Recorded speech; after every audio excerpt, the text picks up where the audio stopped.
How's everyone doing today? Well, today's adventure is making cheese. I'm making some cambert.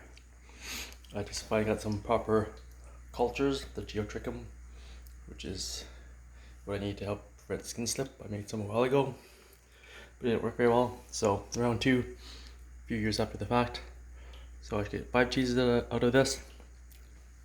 So I need to let this drip for an hour, then flip it 5 times over the next 5 hours, and let it drain overnight. See all the whey coming off of there.